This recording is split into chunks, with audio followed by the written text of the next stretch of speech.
Meta AI is now available on your iPhone and your Android phone right inside your WhatsApp application. And many people don't really understand what should an AI be doing inside your personal chat messages, but it is here to stay, and it's available both on Android right now and also on iPhone. Do you have it yet? What can you do with it? Come, let's go check it out.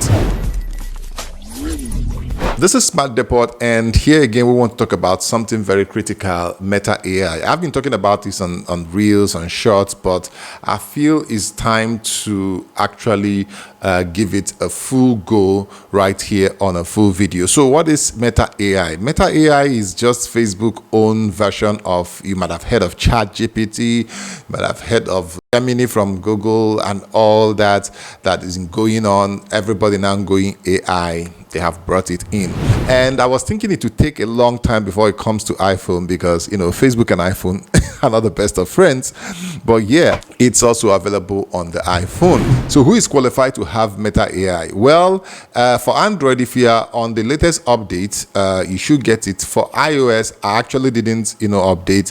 I woke up one morning a few days ago, I started seeing that Meta AI is now on my WhatsApp, and I also went to check Instagram. If you click on the search bar, it's also available on Instagram. If you are on iPhone, you will see it on top and also in the search bar at the top. So for Android, you will see it on top and also beside the chat. That's a little different the way they look. But the first question is, why will you need an AI inside a chat message or a personal chat message? Because it's just for personal communication or maybe a group communication. Why will you need an AI to be right inside it? It's simple. AI can do a lot more for you. Stickers. Before now, you can use a photo to create a sticker on WhatsApp, but right now AI can generate whatever you want as a sticker, and that is beautiful. One of the features I actually used on it, I just tested it out right now. Its ability to correct your grammar, spellings, and at least give something out to the other person that it's a little bit grammatically correct and has the right spellings and punctuation. It is to generate an image. That one is the most common. You can use the word imagine and describe the image, or you can tell it to generate an image and tell it the prompt you want it to use to generate an image. I did some funny ones here. I told it to give me a short clip of a dancing kangaroo. It couldn't make that a video as a clip, but it made a picture of that, because Meta AI cannot do short clip video clips yet at this point. What else can it do? You can ask it questions or history. As a matter of fact, I did ask Meta AI what can it do, and it gave me out. I can do many things. I can answer questions on a wide range of topics, from science, and history, entertainment, culture, generate text on a given topic or subject, translate text from one language to the other, summarize long pieces of text into shorter, digestible version, and all that. So there are quite some things it can do. And I actually tried the grammar correction. I actually wrote something, and fairly enough, it was able to give me a very good, reply or answer that is grammatically correct, well punctuated, and also the spellings were correct. These are the part of things you can do. So the question is, what are the cons of this? We've talked about the pro, the things it can do.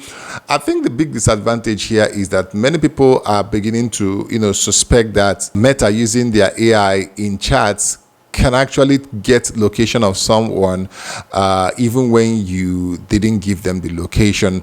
I think someone on Twitter already, and he realized that Meta AI was able to suggest the closest pizza joint or something to him based on his location that was so accurate. And then he asked him, how did you get to know my location? He said, no, I don't have access to your location and all that. So there is still fear that this thing is intruding, could take your location to know where you are, or could get more information from you that there is nothing that says, okay, this is the agreements or permissions you're allowed to use. For me, I feel that it actually uses all the permission you've already given your WhatsApp. So if you have given your WhatsApp location and all that, I think it might use it. So yeah, some people feel like I don't need to bring this into my private conversation.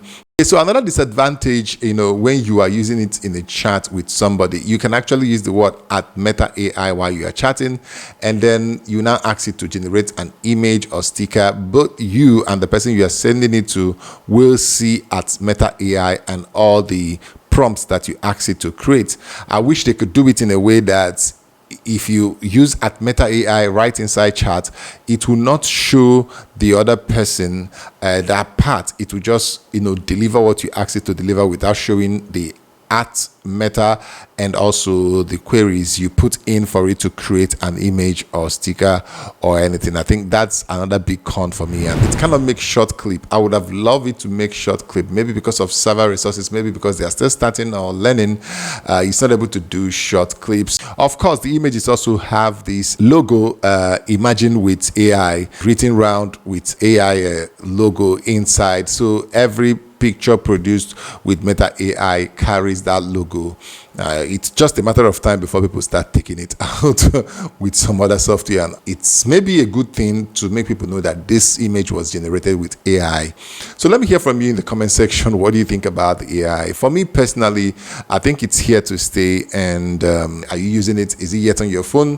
Drop it in the comment section. Of course, I'll be there to answer all your questions. Make sure you like, share this video. Until I see you in the next one, it is peace. Subscribe. I'll see you.